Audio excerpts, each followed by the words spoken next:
What's up, folks? Great to see you all here online, live at Desmos Live with one of our best friends to have on the show. It's Suzanne Von Oy. Suzanne, how you doing? Hi everyone, I'm doing great. How are you doing, Dan? I'm great because we're going to learn some math, some cool math and cool graphing here. But before we do, I just want to share with you one quick tab. All we've got is only one tab today, one tab to rule them all. It was a blast. I'm going to share it with you, Suzanne, because I want you to tell me what on earth is going on here. I don't understand it. It's amazing. Okay. Check it out here. Here it is right here. It's this. Watch this here. I'm going to turn on a couple folders. This and then this right here. Okay. Or this right here. I gotta press play. I gotta press play. There we go. Here we go. Hang on. Yeah. So here's the part that I don't get is how everything is waving. Like you did like there's like a flag challenge that went around the whole like the Math Graph Nerd set. And I thought it was great that you could create these like wavy, the outline of the flag. But this is like the actual iconography on it is waving also. This is from someone who is look at like those like the stars right there are waving. What is going on? What is going on here?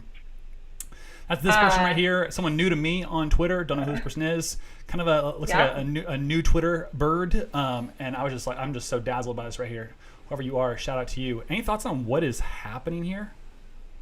Yeah. So first of all, this is the first time I'm seeing this, but just dropping this on Suzanne here. Yeah. Fun fact: if you type in the Desmos calculator in a line, you might want to open a separate tab and do this. If you type PRID for Pride Day last year, we have something very similar, not anywhere near as detailed. But if you type PRID, oh my gosh, look at that! Yes.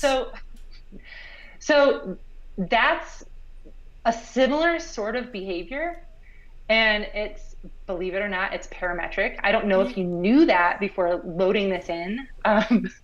Maybe you were doing this to like start the conversation, but let's go back to that other one, because the level of detail in that other one is just like mine. This is really slick. Blowing my mind. This is slick. I love this. All right, but it's rectangles. Like it's a wavy rectangle. It is. It's similar. So go back to the other one, right? So we've got shapes, but they're moving according to a similar behavior, right? And I think, although I don't know because I haven't looked in these folders, and honestly, like I'm kind of looking at the little preview we've got here, and it's not the greatest. So I'm looking at it, and I'm like, I think that this person probably did a lot of like hard coding of what the flags look like in terms of either polygons or parametric equations, and then they are keeping the x coordinates at each position the same while they're shifting the y coordinates up and down according to a sine curve. Got it. Here's the inside of the Nepal folder. Oh wow, that is dedication. That's dedication. I've got nothing but happiness here looking at all this work. Do you think this person typed all of this in by hand, or is there like a way is there a way to like have taken coordinates from some database? Like this person at the bottom here calls out like some websites that offered something. I'm wondering if they either way, shout out to them, but I wonder if this is like hand done or whatever. Yeah, that's really hard to say, Dan. Honestly, looking at it the first time, I would say I've been very interested in like what sorts of outside information can you bring in from other places and then load it up into Desmos and make something cool. So whether they loaded it up or built it themselves, it's truly impressive. And actually, I think the most impressive thing to me is how performant it is. Like, look at those flags. You can see them waving, and look at all that math in there. Like, I actually am kind of astonished, because one of the things that we work really hard to do in the curriculum is make things that are really performant. So students working on slow Chromebooks or whatever, they're not frustrated with the experience, but look at that. That is intense. And they've done that for how many flags? Yep. So shout out to this person, whoever you are, for all this awesome math and flag work, but also shout out to us for a really performant graphing calculator is what I would say about that. Just echoing Suzanne's self shout out.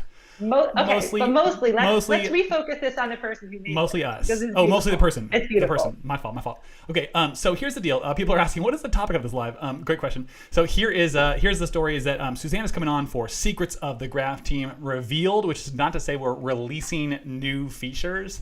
The Discordians get all worked up when we call it Secrets of the Graph Team Revealed because they think that we're releasing new features. No, this is just like, here's how the Graph Team, which powers an enormous amount of work at Desmos. All these amazing interactives in our curriculum are essentially just graphs made by Suzanne and friends. And so Suzanne's going to offer us some mathematical ideas around parametrics that will help learn some mathematics, but also like how that math can help you create some really astonishing graphs and also power those graphs in activities as well.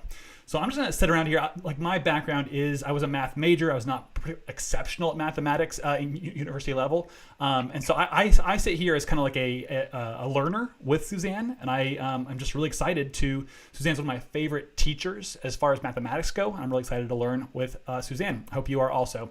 So give it up for Suzanne. She's always just like, she puts so much prep into these things and is always very excited to come on and share with you folks.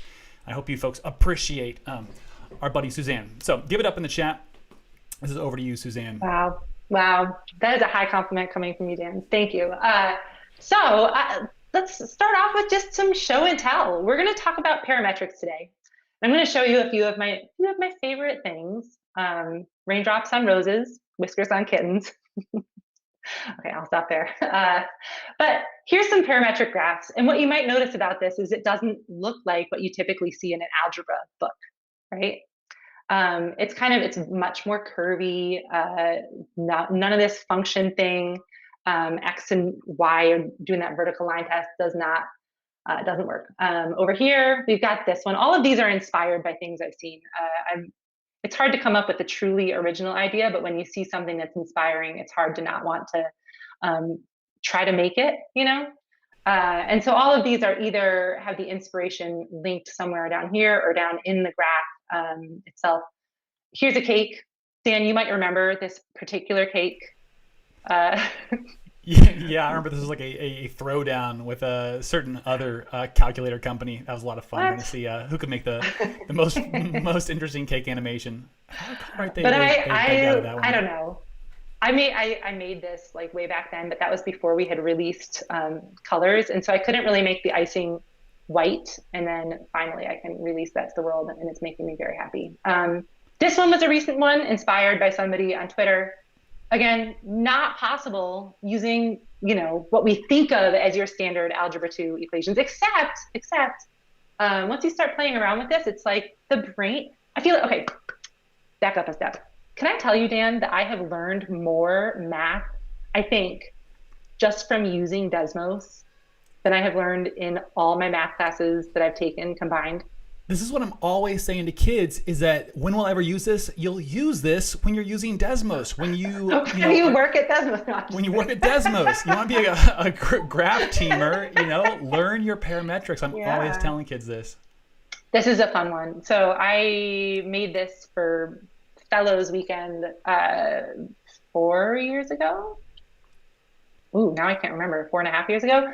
But it was just a fun one. And at the time, we didn't have the changing colors, so I updated that. And also, sadly, although all the centers were defined parametrically, the circles we're using regular Cartesian coordinates, which if this is making no sense to people who are listening, we'll get into that in just a second. But it's much speedier using parametrics. It's like so fast. And this one, maybe a little less flashy, but hey, this is part of our curriculum. And if it weren't for parametrics, we would not have this graph in the curriculum. Want to make a wild guess? This is 10 units here. You want to guess what the perimeter of this shape is? Ooh, I do. I'm going with like 150. Come on now. That's not great. That's not great. Yeah, I'm not going to keep on going with that. I'll give you a hint. The answer is down here. 100 pi, obviously. Oh, get okay. my middle school on. What? That's fun. Too long. Now do 200 pi. I want to do 200 pi. Now I want to see what happens when it really runs wild. Oh, I did 25. 200 pi. Oops, that's Yeah, not bad. one That's more. not bad. Yeah. Okay, here we go. There we go. What are you doing here? Ooh. So fun. All right, let's show them. All right. Okay. So anyway, we also have this one, a little simple, but again, if not for parametrics, we probably wouldn't have this one. And it's part of our seventh grade curriculum. So today we're going to explore a little bit about parametrics. And my hope is that for all of the people who have been looking at the cool stuff that people build with parametrics and thinking this is not something that I can ever do, that we demystify that and say, no, this is absolutely something that anybody can do. And so we'll start with the birth story of my own parametric experience. I don't know if I should have called it that, but whatever. This is the very first graph that I made using parametrics in Desmos. And in fact, I think it's the first time I played with parametrics since college, maybe. And I don't want to date myself, but I did graduate in 2004. So that's a long time ago. So I saw this construction of the Pentagon and I wanted to make it, right? But like, I'm looking at this curve and I'm thinking, how on earth do I make this curve with what I know, like with Right. just your standard rectangular Cartesian coordinates, square root of x squared plus, all that stuff. It's not a function, right? Like not a function. It fails the vertical line test, so I can't write it with Right. just one y equals something. And typically if we do y equals like square root of 9, a semicircle, it's hard to get that speed of the point going at a constant rate around it. Oh. So I was like, okay, wait a minute. I feel like you could do this with parametrics, but I have not looked at these since college and I don't really remember anything about them. And that's when I began the process of self-educating, and now they're my favorite thing ever. So because I started with parametric circles, and because we certainly don't have time to look at everything with regard to parametrics, we're going to start with a little bit of circle stuff. But before we do, a quick plug for what's great about parametric equations. Okay, first of all, transformations in algebra 2, and we'll look at this on a subsequent screen, but they're painful. Shifting, we'll look at that in a second. They're painful, they're so nice with parametrics. You can make arcs on circles without having to do any weird restrictions. Much better for anything that's not a function. And we can drag points around things like circles, any curve really that you want if you can write it parametrically. And I'm just gonna say this, if you have gotten into anything regarding animating functions, animating things can get very slow with the typical way we write equations. When you use parametrics, it's much faster in the Desmos calculator. I don't have a good explanation for why, because I am not a calculator engineer, but I will tell you it's a fact. So let's take a look at this. Dan, do you remember this? Yeah, unit circle. The radius is 1. Yep. And if I stop this at any point, I've got an angle, right? Yep. And the definition of this point is cosine of the angle, sine of the angle. Yep. So this is something we've recalled. And for people that are watching, if this is something that it's been a while, at least it probably should ring a bell to most of us who are Desmos lovers out there. Okay, so we're going to use that fact. We're going to write the coordinates of a point somewhere on this circle. Can you help me with that?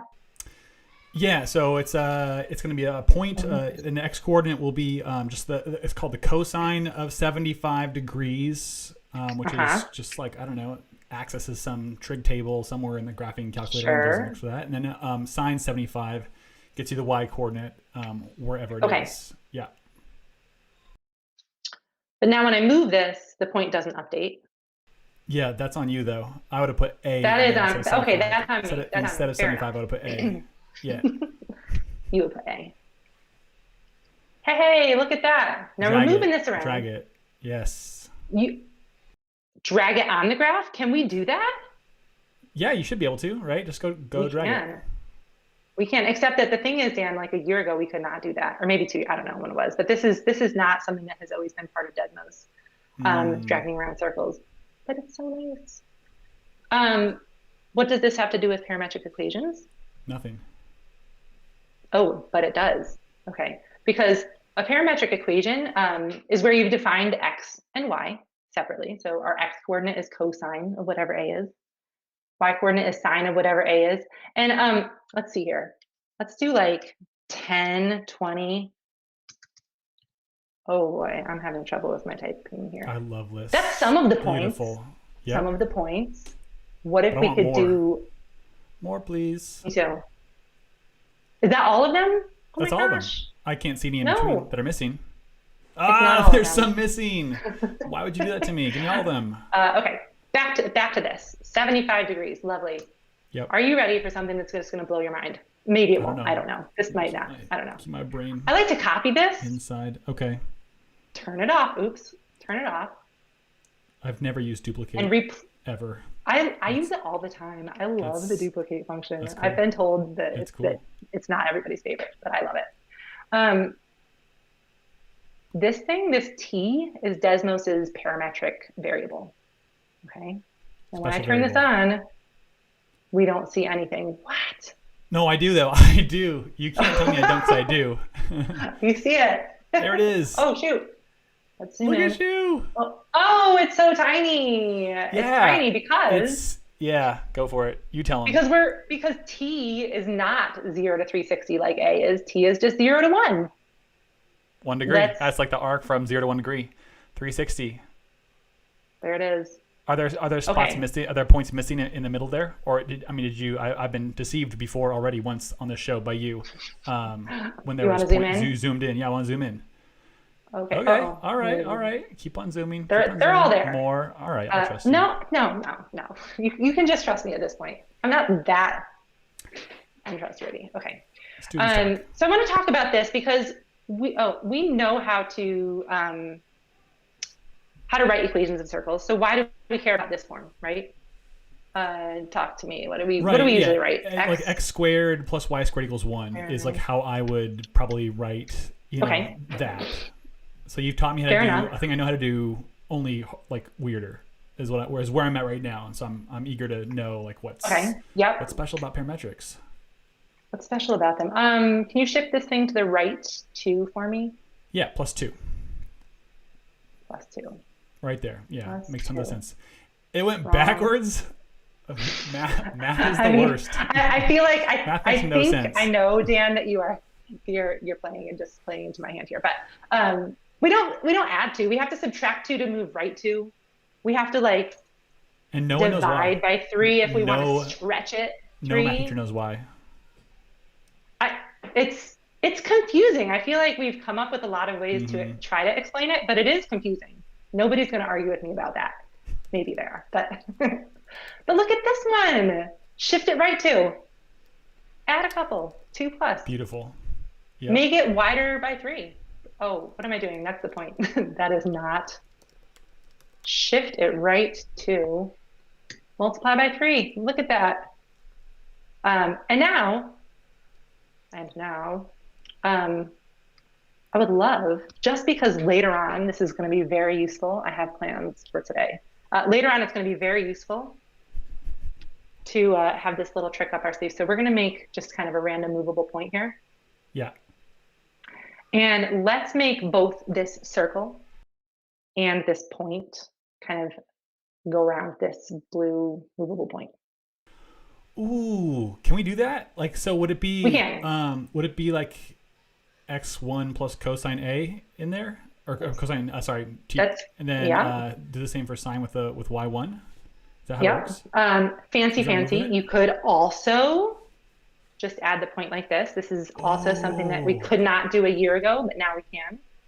Okay. I'm going to click play on this because that's kind of fun.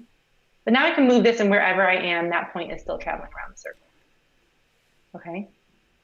That's a trip to me, actually. You following me so far? It's kind of a trip. Yeah, I think of it like a composition of 2 different things written really simply. Whereas like usual kind of composition, f of g of x or whatever, just kind of like smashes a function inside of a function. This kind of like adds the parts together in ways that like still preserves like their structure in ways that I can kind of wrap my head around, which I really dig. So takeaways here. We knew how to write the coordinate of the point. And if we want to see the whole path of the point, we're going to replace the A with T and just make sure that the bounds match, okay? Now we're about to do some more exciting things. And eventually, if I play my cards right and we still have time, we might even be able to get to the point of building this. What? No.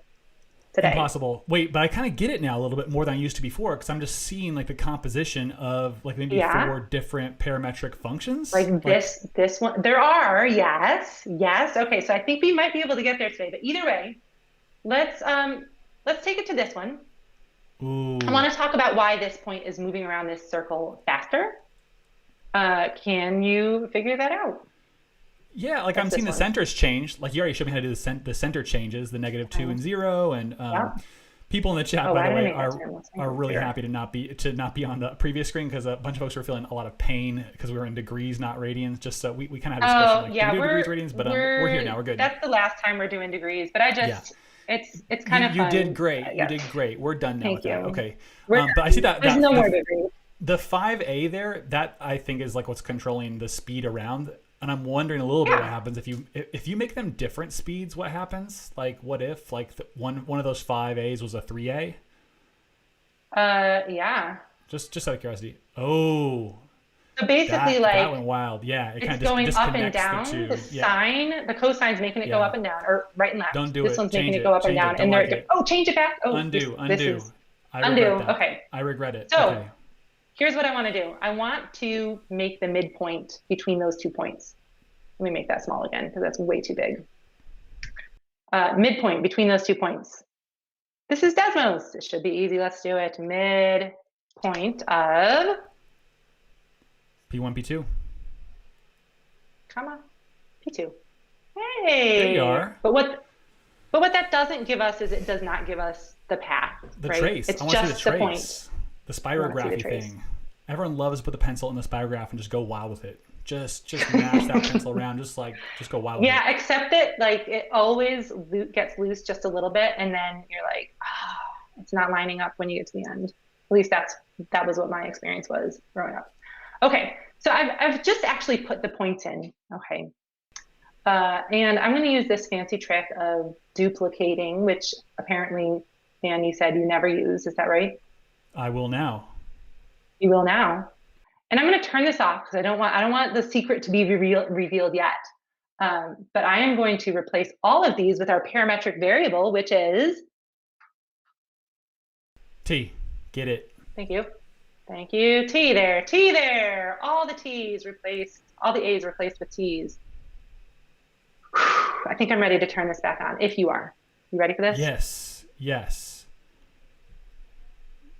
Oh, such a tease. Why is that not the whole path? Oh, because it's always showing me like it's like the arc from 0 degrees to 1 degree. It's just like showing me that one thing, and so the 0 to 1's got to get dynamic, right? So if what's the dynamic thing? If we made 0 to A, that's going to start tracking. Yeah, except A doesn't start at 0. Oh, negative pi to A. So if we do this, we should really see that whole thing start to trace out. And I have a question. The last question I asked like kind of blew everything up, but I want to know like what it looks like if the 5 was different. Like if the 5 was a 4 or a 6 on both of those, does it like increase its size? Does it change the the entire look of it in some bonkers way? Let's just go. All right, we're going to make something that we can change a little bit easily. And I'm sorry that this is going to take a little while because I'm not, that's fine. Whatever. It's okay. That's why we're here. This is why we're here. Okay. Okay, so a little slower. In fact, I don't think we need the animation. Yeah, that's right. Whoa, are you kidding me? Okay. Whoa, now that's fun. Cool. Okay, I don't need to make this bigger. All right, thank you for indulging me there for a second. Wow, negative speeds. Sure. This is a lot of fun. All right, back to your regularly scheduled program here. That's fine. People are calling this in the chat Fourier series, but in plain English. Yeah. Yes, that's essentially what we're doing. I don't know. That's cool. I learned that at one point, but Yeah. this is I feel like prior to using Desmos, the Fourier series didn't make sense to my brain what was happening, and now it all does. But we're bringing it back. We've got our unit circle, point traveling along, right? Got another circle, half the radius. See, 1/2, multiplying it by half on both sides. And now I'm just moving the center around, okay? And here's what I really want to do. I want to make it go like this. You see that? Yeah. That's what I really want this to do. Do you? Or and do I want to me know, do do we think we can do that? I think so. Okay. So basically, instead of having the center be x1, y1, we don't want the center of this circle to be x1, y1. We want it to be that thing? Yep. I'm not even going to call it P1 because I really want to just like look at the A's. Oh, that's the A there, and here's the A. Okay, so we've got the point moving around. Come on back. Yep. But maybe I don't actually want to see this like orbit around this point. Maybe I want to see like the trail that this point is leaving behind. There's a slight difference, right?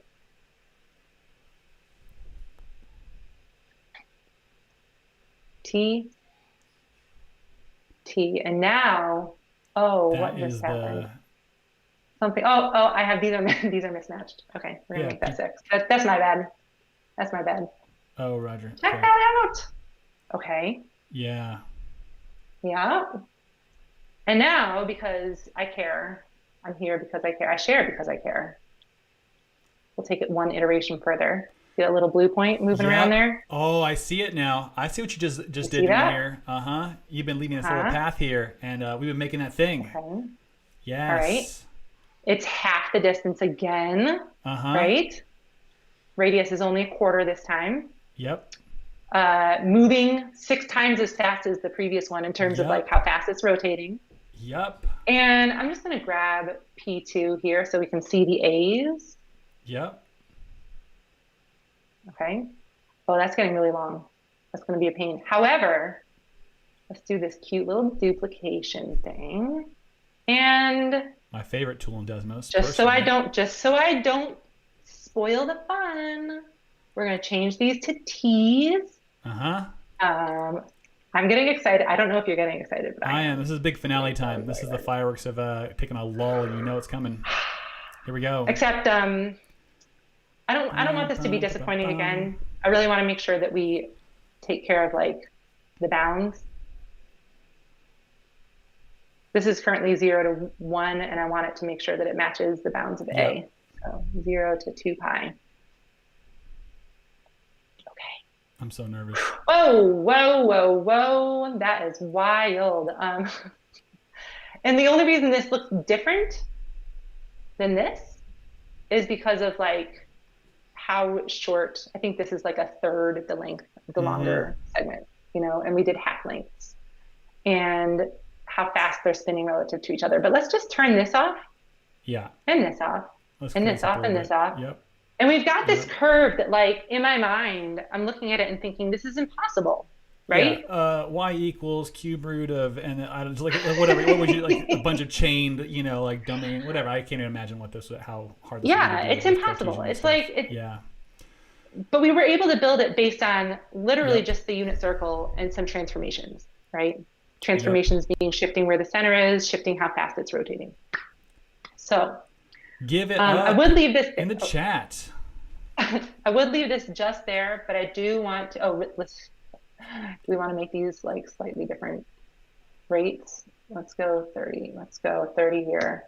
Whoa, check that out, and let's go 5 here. Just play around with it. That's going to be fun. Just playing with some of these parameters. And before you know it, you're going to be building stuff that's like, I don't know, fun stuff like that. What is this? What is this even? I believe I will. I believe I will make that. You will before this tutorial, probably I your would next have thought project. that was like for me, but I think this is for me now. Parametrics are for me. Now we've done some really exciting stuff. Do you mind if we dial it back to something really boring briefly? Because I would feel remiss if we didn't talk briefly about like parametric segments, just because there's something that are really powerful. Yes, we can write segments by just creating like lists of points. I can do this point, comma this point, and just like change the styling to say connect the endpoints. But this is like, to me, thinking about things in terms of parametric segments, it shifts the way that your brain thinks about the math, I think. And so I really just want to quickly take a second. Out. This is only moving right. Yeah. And that's because we're starting at -2 and we're shifting right 3 by the time we get out to p = 1. Mm-hmm. But we're not doing anything to the y coordinate. Right? Yeah. Yeah. Yeah. So that needs to be, what would that be? So I wanted to go 6 down. So 2 minus 6p. It went 3 to the right and then 6 down. And that's going to have it kind of, okay, slick. But you don't need to use that p slider though, right? If I understand parametrics right, I can just like drop a t in and it goes from 0 to 1. Right. Shows the whole but that thing. won't be a point anymore, right? So if we wanted the point and this, but we could put p here. And now we've got a line that kind of goes out. Yeah. So a couple other things we could just say the first one, we could name these. Let's just talk about a couple of things here. We could name them point A, point B, and let's give that a B. We could say A plus B minus A. Oh, I'm having trouble with my keyboard today. What even is that? That's saying take the coordinates of A. Yeah. So you're saying subtract the coordinates to get the difference between them and multiply it by t. So when t is nothing, we're not adding any of this. And when t is all of it, we're adding all of that. Okay. Dan, I feel like we're probably running up against the end of the time here, but I hope that you feel like you have learned something. Obviously, parametrics, we cannot teach all of them in one night, but I hope that at least in some way, a little bit of the mystique around them and like this sense that they are not something that we can play with ourselves is a little bit gone. Yes, I think so much so that I intend now, after this tutorial, to take your job, Suzanne. I think I've got this down to such a degree that I am going for the graph team, folks. Show them the challenges real quick. That this activity that Suzanne has, we're gonna wrap this up. It's available in the show notes right now, along with that flag graph. Okay, so there's some challenges here just to help people practice. You know, all of these can be done with parametrics, stretching them vertically, horizontally, moving where the centers are, changing the domain. Fun challenge, if you are already at least familiar with parametrics but don't use them often, fun challenge is to try to write all your parametrics so you don't have to change the domain. For example, cosine of t, sine of t. I made this in degrees mode just because I think I pulled this from an activity that was geared at people whose familiar zone is degrees there. Little arc. Yep. Nobody has to be, instead of putting a 360 here, I could just multiply t by 360. And now, by the time t gets up to 1, I'm a full rotation. So there are ways to also stretch your mind this way if you have been working with parametrics for a while. I suggest trying to learn how to write them 0 to 1, because then when you copy and paste a parametric from one graph to another, you don't have to mess with domain both places. That is lots of fun challenges here. And I think that's it. Yeah, so you'll put that activity in there? Yep, activities in the show notes right now. Give it up for Suzanne, who really puts a lot of thought into these kinds of times that she shares with you. A fun announcement is that for the next few weeks, Desmos Live will look a little different. In fact, it's so different, we're going to change the name. The name of Desmos Live for the next few weeks is going to be Graphing Story Time with Suzanne and Friends. Wish I had a card made up for that one. Again, oh my gosh. graphing story time with Suzanne and Friends. Just named it like that. Where what's going to happen is at 4 p.m. Eastern next Friday, different time, different location, different host. Suzanne is going to just like turn her camera on and do some of her work. It's not going to be a show. I make no promises that it's going to be very exciting. No, it will be so exciting. You don't want to miss it. But we're going to build some of the graphs that we're going to do with the curriculum. And I think when possible, I'm going to invite a friend along, maybe one of the other graph team people.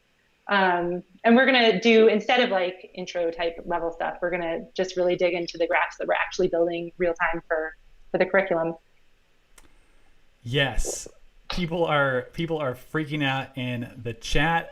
Some people are having a hard time dealing with change. People are calling out that it sounds like a sitcom, which is not far from the vibe we're going for here. People are marking it on their calendar. This is a appointment viewing. Graphing story time with Suzanne and friends. Gonna be a blast. I know I'll be attending. I hope you will also, because this is just like love, just hanging out and hearing you talk about your work will be a lot of fun. That's about what it'll be. So just show up and keep it on in the background. Tune in here and there. It's gonna be a lot of fun. Just working with Desmos time. Is that how I'm imagining it? Right on. Well, folks, thank you so much for showing up. Love seeing you all in the chat. Always a treat. And we'll see you at again 4 p.m. Eastern next Friday for Graphing Story Time with Suzanne and friends. Thanks a lot, Suzanne. Take care, everybody.